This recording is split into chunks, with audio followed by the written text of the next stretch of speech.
올해 초 8월에 올 8월에 교보문고에서 2000년대 이후 최장기간 베스트셀러로 읽혀진 책의 순위를 조사해서 발표를 했습니다. 52주간 1위가 된 책은 52주간 베스트셀러 1위로 이제 사람들에게 읽혀진 책이거든요. 기시미 이치로와 고가 후미다케가 쓴 미움받을 용기라는 책입니다. 미움받을 용기. 이 책은 알프레드 아들러의 심리학을 소개하는 책입니다. 그래서 아들러의 심리학을 대화를 하는 것을 통해서 가상의 인물을 통해서 대화법을 통해서 소개한 책인데요. 아들러의 심리학은 타인으로부터 인정받으려는 마음, 타인을 이기려는 경쟁심 등과 같이 모든 고민이 바로 인간관계에서 비롯된다고 설명합니다.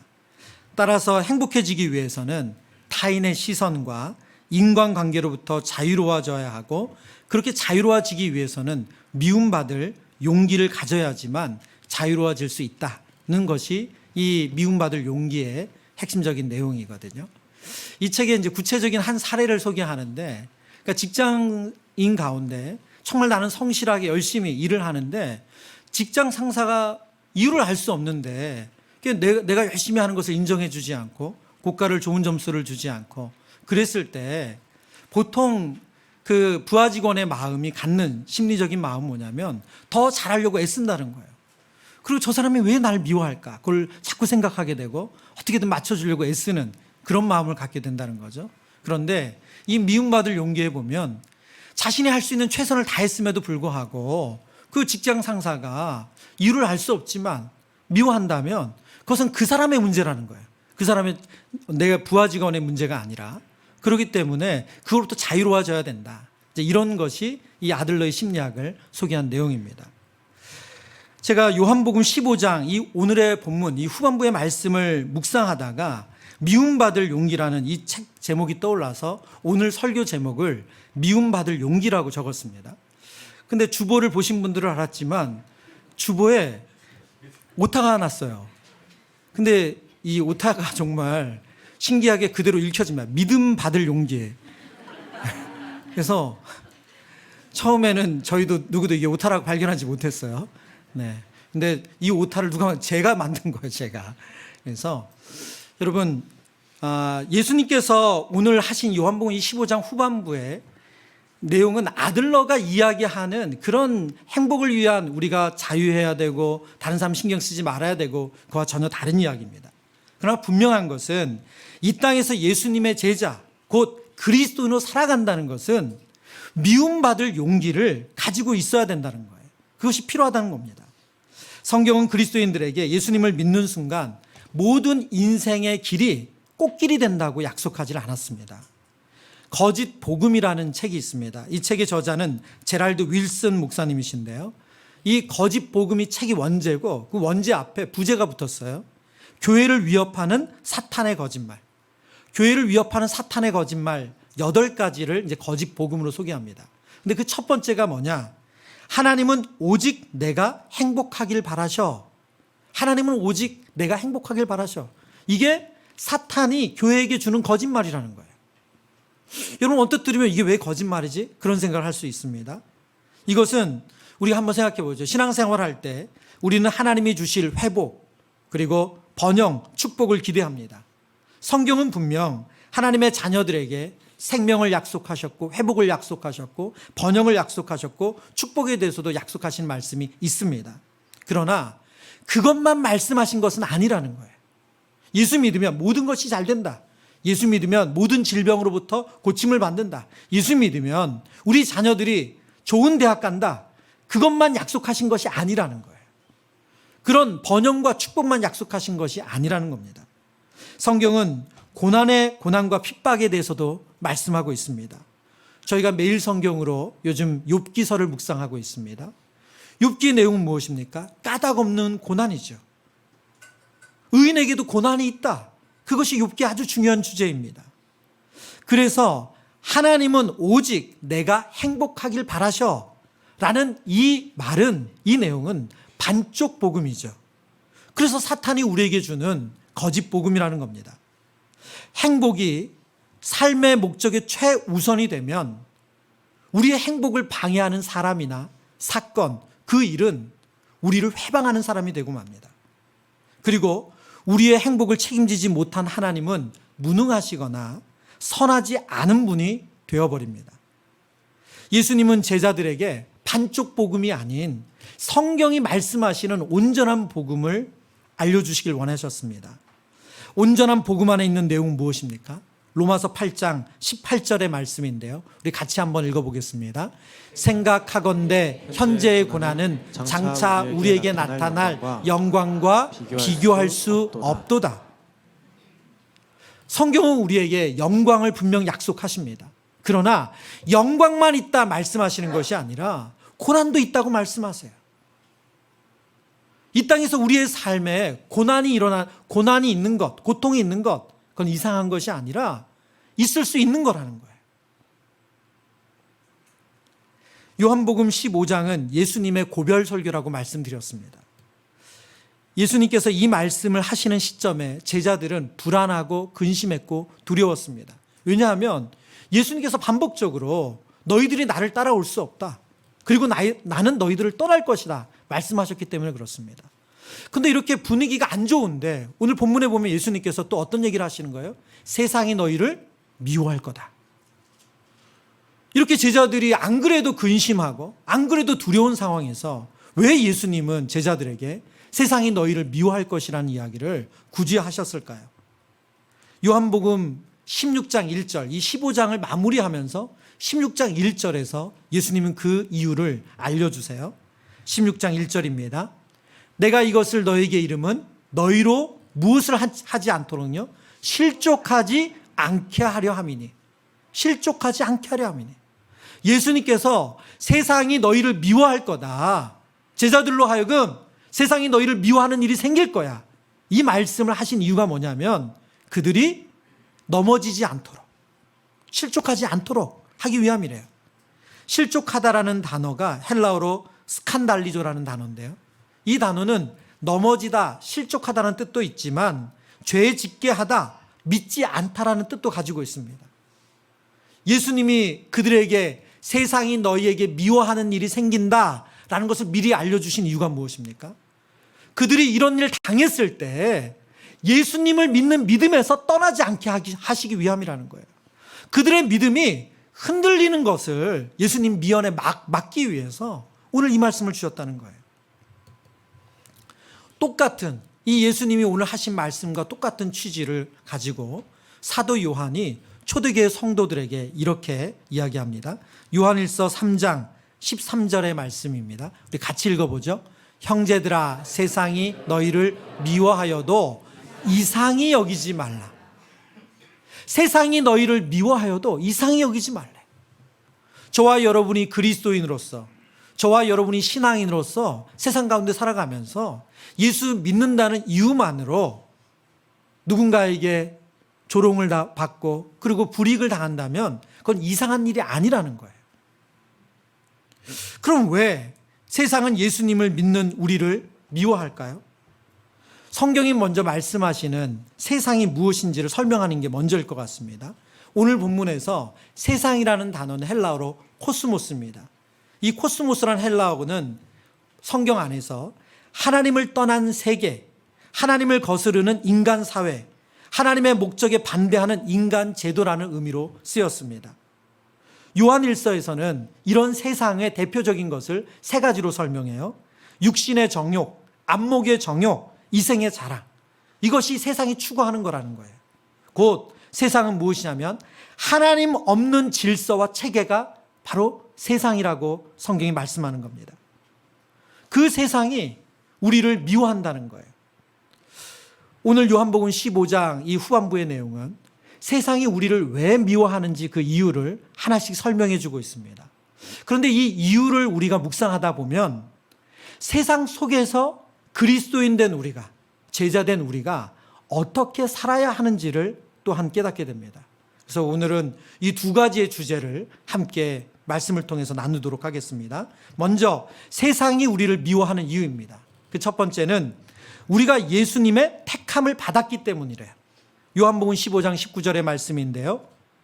너희가 세상에 속하였으면 세상이 자기의 것을 사랑할 것이나 너희는 세상에 속한 자가 아니오.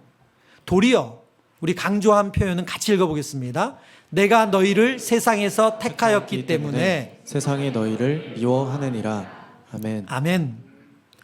세상이 우리를 미워하는 이유는 뭐냐면 내가, 여기서 나는 예수님이죠. 예수님께서 제자 곧 그리스도인들을 세상에서 택하였기 때문에 세상이 우리를 미워한대요. 여러분, 여기에는 전제가 있죠. 어떤 전제가 있습니까? 저와 여러분이 먼저 세상에 속했던 사람이라는 거예요. 우리는 예수님께 택함 받기 전에, 하나님께서 자녀 삼으시기 전에 우리는 세상과 함께 있었던 사람이라는 거예요. 세상 속에 있었던 사람이라는 겁니다. 에베소서 2장 3절에 보면 성경이 이렇게 말씀하세요. 전에는 우리도 다 그 가운데서 우리 육체의 욕심을 따라 지내며 육체와 마음에 원하는 것을 하여 다른 이들과 같이 본질상 진노의 자녀이었더니, 하나님께서 우리를 택하시기 전에, 예수님께서 우리를 제자로 부르시기 전에 우리의 모습은 세상과 똑같았다는 겁니다. 오로지 나의 이익을 위해서, 나의 유익을 위해서만 살았던 거예요. 내가 주인이니까.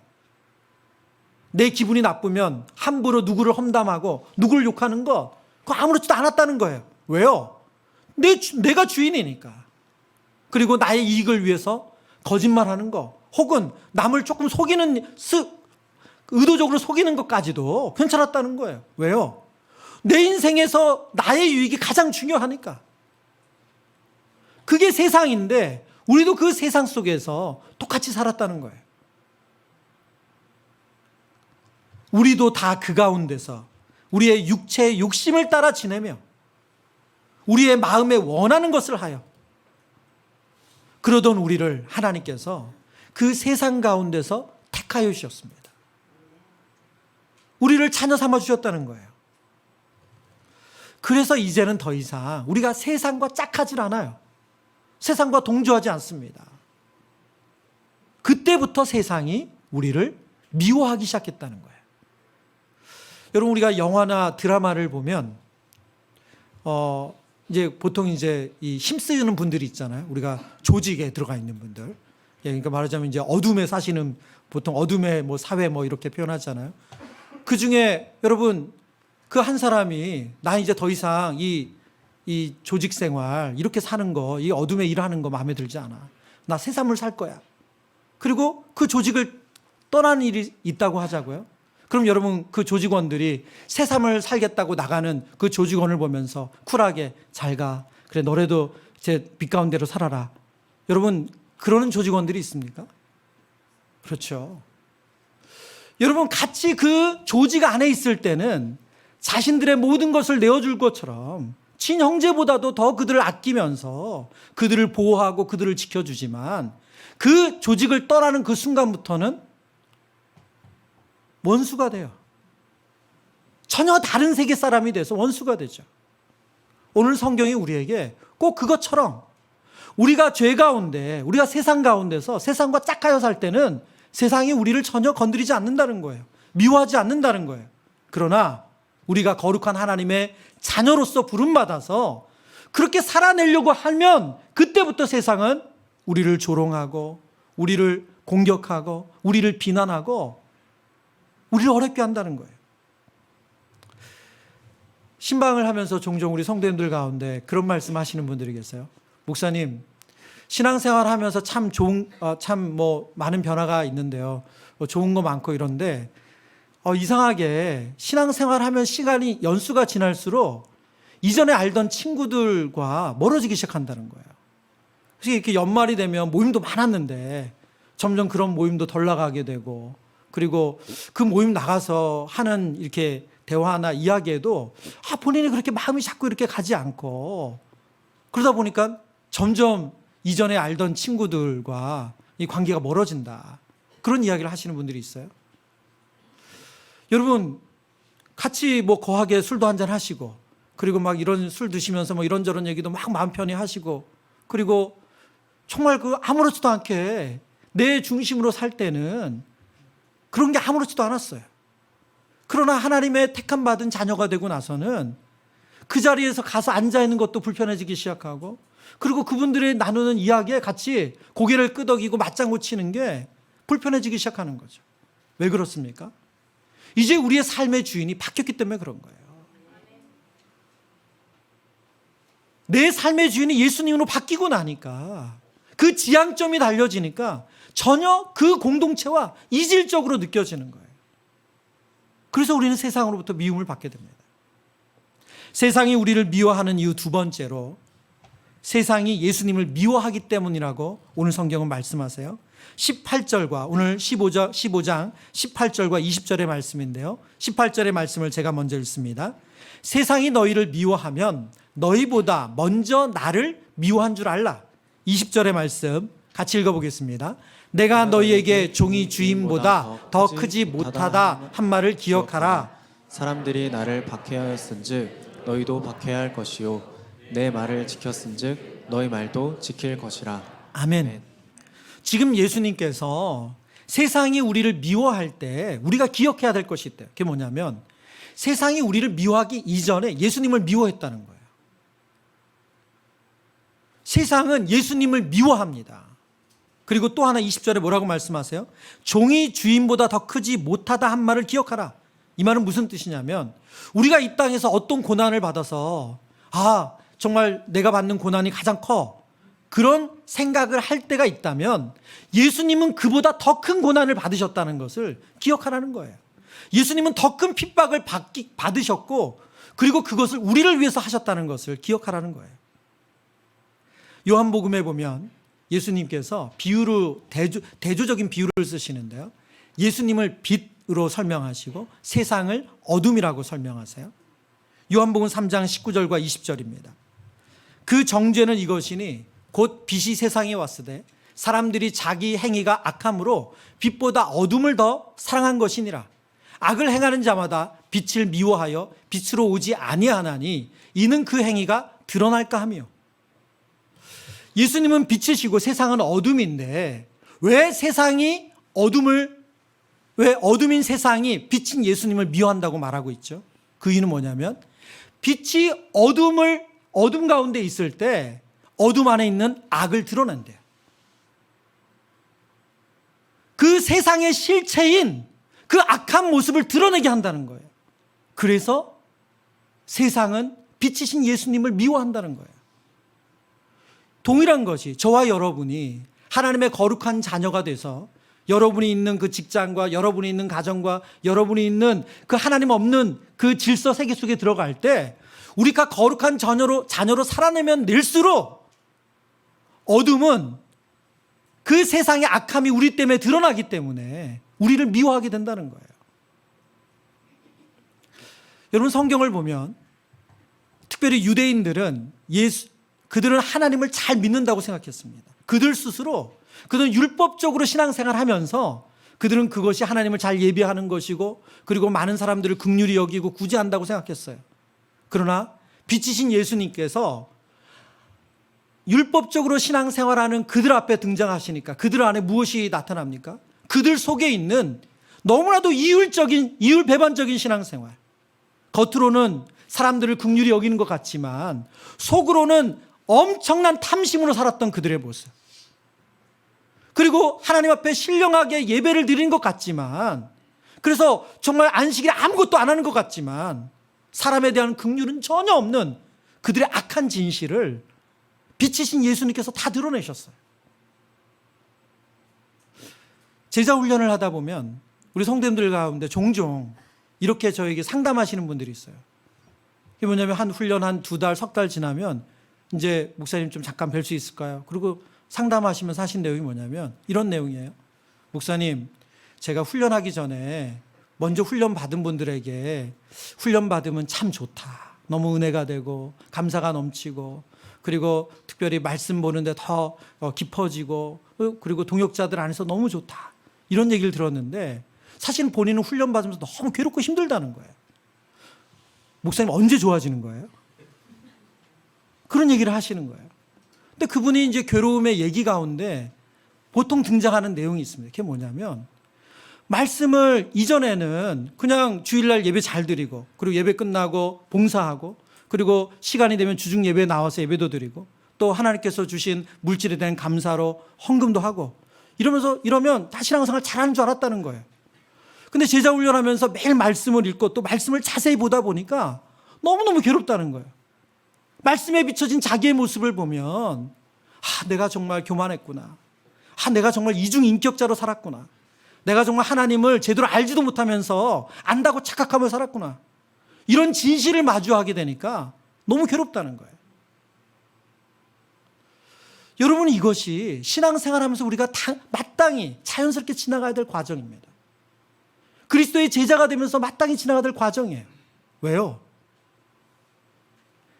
빛이신 예수님이 우리 안에 찾아오면 우리 안에 어둠이 밝혀져요. 저와 여러분이 이렇게 괜찮은 척하고 살지만 사실 그거 다 포장한 게 많잖아요. 제가 여러분 앞에 이렇게 설교 다닐 때는 이렇게 양복도 잘 차려입고 말쑥하지만 집에 가서 저희 아이들 앞에 설 때는 별 볼 일 없어요. 왜요? 그 앞에서는 저의 진실이 다 드러나잖아요. 여러분, 빛이신 예수님이 우리의 인생 가운데 찾아오시면 우리의 진실이 드러난대, 실체가 드러난대요. 그래서 세상은 그래서 예수님을 미워하는 거래요. 그러나 성도된 우리는 그 과정을 통해서 예수님을 온전히 알게 됩니다. 세 번째, 세상이 우리를 미워하는 이유는 영적인 무지 때문이라고 말씀합니다. 요한복음 16장 2절과 3절이에요. 2절과 3절. 사람들이 너희를 출교할 뿐 아니라 때가 이르면 무릇 너희를 죽이는 자가 생각하기를 이것이 하나님을 섬기는 일이라 하리라. 3절입니다. 같이 읽습니다. 그들이 이런 일을 할 것은, 오늘 이 말씀을 보면 지금 제자들이 당할 일을 예수님이 말씀해 주시는데, 사람들이 너희를 출교할 뿐만이 아니라 그들의 신앙 공동체에서 그들을 아예 내보낸다는 거예요. 근데 때가 이르면 무릇 너희를 죽이는 자가 생각하기를, 심지어 죽음을 당하는 일도 생긴다는 거예요. 근데 이들이 뭐라고 말한다고요? 이것이 하나님을 섬기는 거래요. 왜 이런 폭력적이고 말도 안 되는 일을 하면서 그것을 하나님 섬기는 일이라고 생각하는가? 3절에 그들이 이런 일을 할 것은 아버지와 나를 알지 못하기 때문이래. 영적인 무지가 그 일을 하게 만들었다는 거예요. 하나님을 제대로 알지 못하는 것이 예수님을 미워하게 한다는 거예요. 예수님의 사역에 대해서 미워하게 된다는 거죠. 예수님께서 행하시는 아들이심의 표적, 그 기사를 보고도 그들은 예수님이 누구신지 깨닫지 못했습니다. 그들은 이 영적인 무지 가운데 더 열심을 내면서 종교적인 신앙생활을 했어요. 그리고 예수님의 일을 가로막은 거죠. 여러분, 여기서 우리의 신앙생활의 열심이 정말 때로는 위험할 수 있다는 것을 깨닫게 돼요. 저와 여러분이 어느 부서를 섬기고 또 어떤 사역을 한다고 했을 때 우리의 열심보다 더 중요한 것은 하나님이 누구신지를 제대로 알고 하나님이 어떻게 일하시길 원하시는지를 제대로 알고 사역하는 거예요. 세상이 예수님을 따르는 우리를 미워하는 이유를 세 가지로 정리했습니다. 그 첫 번째는 우리가 예수님의 택함을 받았기 때문이고, 두 번째는 세상이 우리를 미워하기 때문이고, 세 번째는 영적 무지 때문이라고 말씀드렸습니다. 요점은 뭡니까?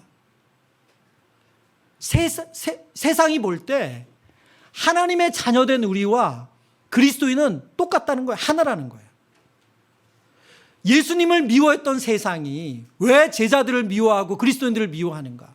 세상이 볼 때는 바로 예수 믿는 우리가 예수님과 똑같기 때문에, 예수님과 지향점이 같기 때문에 그래서 미워하는 거래요. 여러분 가운데 직장 생활하면서 믿음 생활한다는 그 이유만으로 여러분이 누군가로부터 비난받고 불이익을 받는다면 여러분, 그것은 여러분이 슬퍼할 이유가 아니라 기뻐할 이유입니다. 왜요? 여러분을 통해서 예수님을 보기 때문이에요. 제가 오늘 말씀을 서두에 전하면서 그런 말씀 드렸습니다. 오늘의 본문은 단순히 세상이 우리를 미워하는 이유만을 설명하는 것이 아니라 세상 속에서 그리스도인이 어떻게 살아야 하는지를 알려주시는 내용이라고 말씀드렸어요. 오늘의 본문을 통해서 세상 속에서 그리스도인들이 어떻게 살아야 하는지 성경은 세 가지로 말씀하는데요. 첫 번째는 거룩함입니다.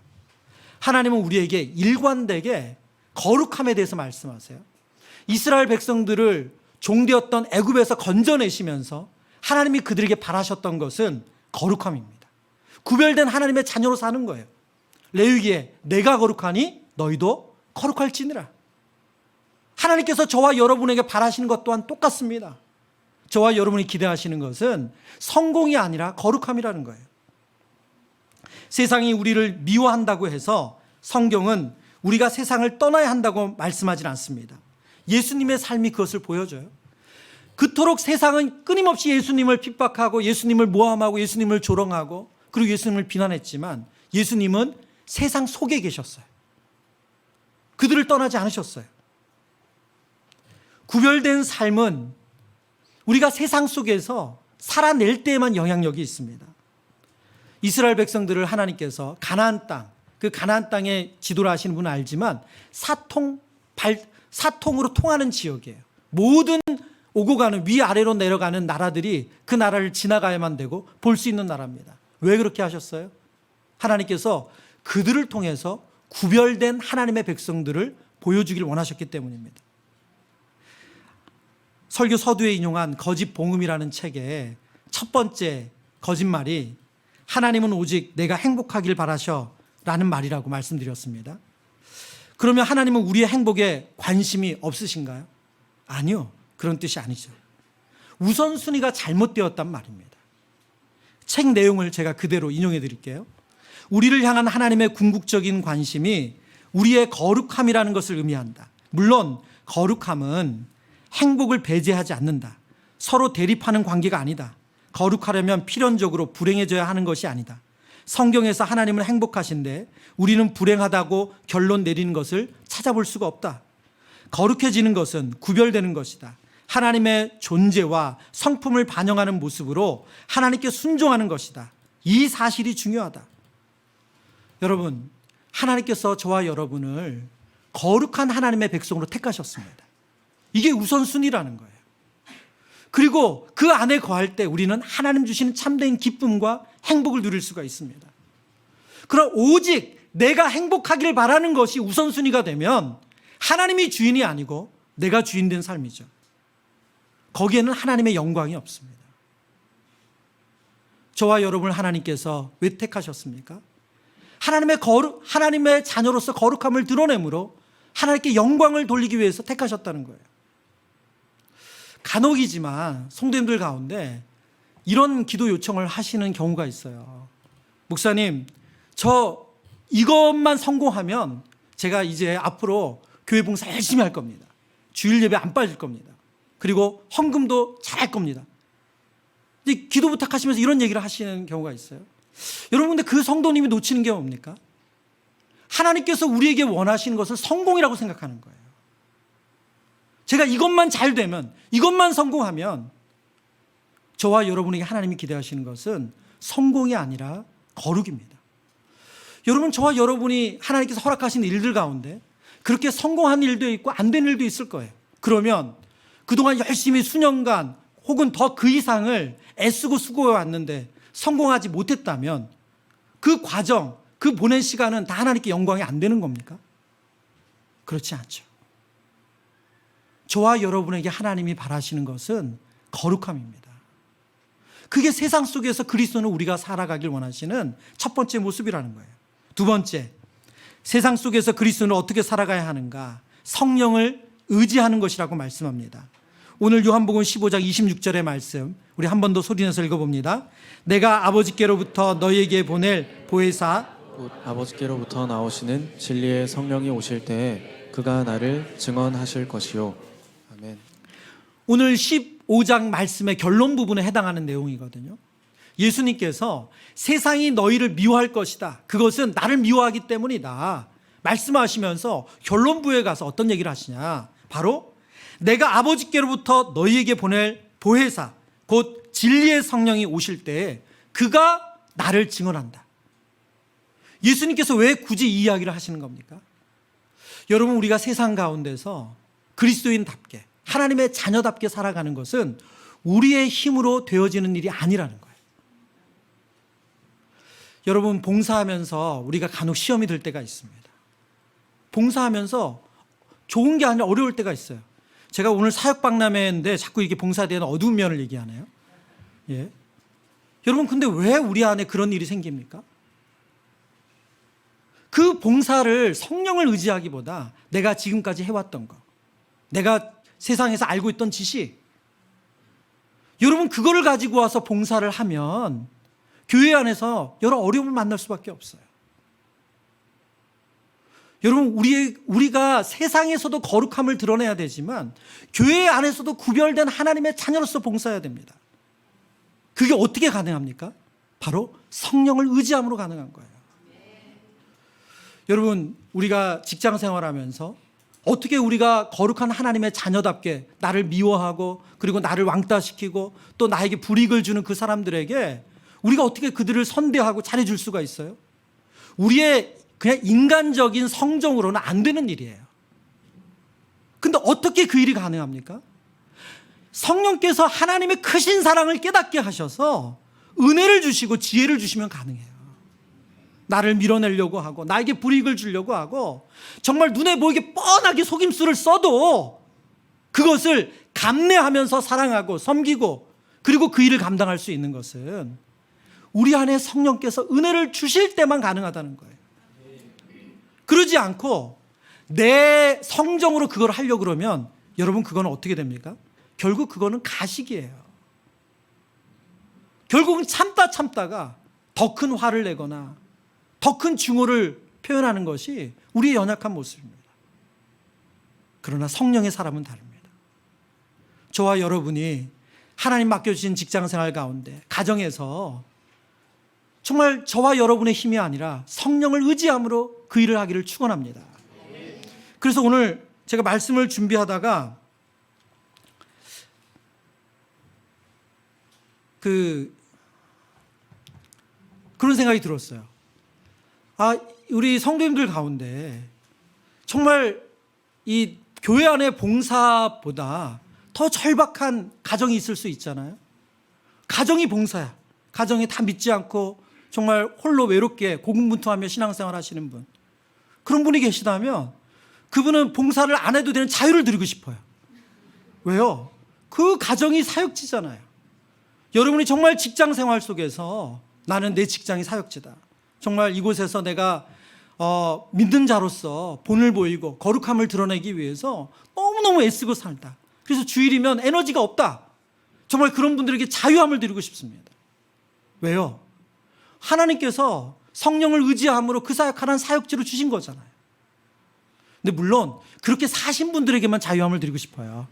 여러분이 가정에 다 믿는 우리 식구들이 봉사하는 거, 여보 왜 봉사 안 해? 그런 말 듣는 분이라면 여러분 뭐 기꺼이 신청하시고 또 열심히 섬기셨으면 좋겠어요. 그러나 정말 나는 가정에서 내가 정말 외롭게 은혜를 구하며 사역하고 있고 또 직장 생활 속에서도 그런 마음으로 일을 하고 계시다면 정말 자유함이 있으셨으면 좋겠어요. 세 번째, 세상 속에서 그리스도인으로 어떻게 살아가야 합니까? 성경은 보냄을 받는 것이라고 말합니다. 요한복음 20장 21절의 말씀 같이 읽습니다. 예수께서 또 이르시되 너희에게 평강이 있을지어다.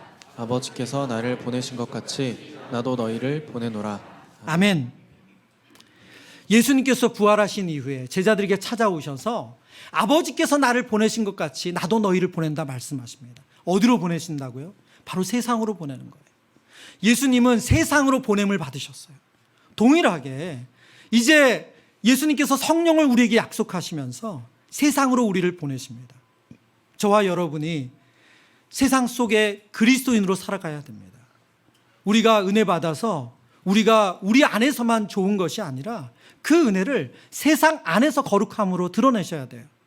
성경을 보면 요한복음에 예수님께서 복음서에 보면 예수님께서 감난산에 오르셨을 때 3명의 제자들이 그 감난산에서 예수님이 변화된 사건을 보면서 너무 황홀해가지고 주님 여기가 너무 좋습니다, 우리 여기다 초막 짓고 계속 살죠, 그런 요청을 해요. 근데 예수님께서 바로 단칼에 거절하세요. 여러분, 예배 공동체 얼마나 좋습니까? 신앙 공동체 얼마나 좋아요? 뭔가 하나 작은 수고만 해도 잘했다고 말하고 고맙다고 말하고 인정해주는 공동체 얼마나 좋습니까? 그러면 우리가 세상에 나가지 않고 매일 여기만 모여 있는 것, 그것을 하나님이 원하시나요? 아니요, 그거 아니라는 거예요. 이곳에 모일 때도 우리는 하나님의 자녀고, 내일부터 직장, 가정에서 하나님을 알지 못하는 그분들과 뒹구는 그 삶 속에서도 우리는 하나님 자녀입니다. 하나님 그것을 교회라고 말씀하세요. 저와 여러분이 성령을 의지해서 그 거룩함을 드러내므로 살아내는 현장은 교회만이 아니라 바로 세상이라는 거예요. 하나님께서 그 세상으로 우리를 보내셨습니다. 말씀을 정리합니다. 오늘은 사역 박람회로 저희가 또 함께 기도하는 날이기도 합니다. 여러분, 제가 말씀을 준비하면서 계속 그런 마음이 들더라고요. 오늘날 많은 성도님들이 교회에 봉사하지 않는 것을 되게 죄책감을 가지세요. 그리고 또 한편으로는 두려움을 갖는 분도 있으세요. 그래서 어떤 분은 그런 말씀하세요. 제가 이전에 신앙생활하면서 교회에서 너무 정말 교회를 집처럼 드나들어서 목사님 이제 저는 쉬고 싶습니다. 그런 말씀하시는 분도 계세요. 여러분, 봉사를 교회에서만 한다라는 생각은 성경이 우리에게 알려주시는 내용이 아니에요. 저와 여러분의 가정과 일터, 지역사회는 우리의 모든 봉사의 영역입니다. 그래서 앞서 말씀드린 것처럼 나는 가정에서 최선을 다해서 봉사하고 있습니다. 나는 직장에서 정말 더 이상 나올 수 없는 에너지를 쏟으면서 봉사하고 있습니다. 그런 분들은 오늘 이 사역 박람회 신청서에 자유하셔도 돼요. 그러나 여러분 가운데 혹 저는 이전 교회에서 너무 많이 일을 해가지고 이제는 더 이상 일하고 싶지 않습니다. 저는 그리고 신앙생활을 교회 안에서 봉사하면서 시험 든 일이 많아가지고 저는 이제는 더 이상 교회 안으로 들어가고 싶지 않습니다. 여러분, 그거는 그러나 하나님 원하시는 마음은 아니에요. 왜 그렇죠?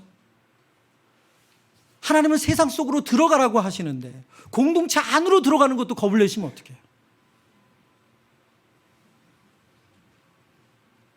여러분, 우리가 믿음으로 순종할 때 하나님의 역사가 있어요. 발을 뗄 때 요단강에 내려오던 물이 막히는 거예요. 계속 하나님 물 좀 멈추게 해주세요. 하나님 기적을 보여주세요. 그 기도를 하는데 어떤 발도 떼지 않는다면 아무 일도 일어나지 않아요. 오늘 저와 여러분 안에 하나님 주신 이런 영적인 도전이 있었으면 좋겠어요. 어떤 분들은 가정과 직장을 향해서, 또 어떤 분은 신앙 공동체를 향해서 오늘 이 말씀이 저와 여러분에게 주시는 영적인 도전이 되길 바랍니다.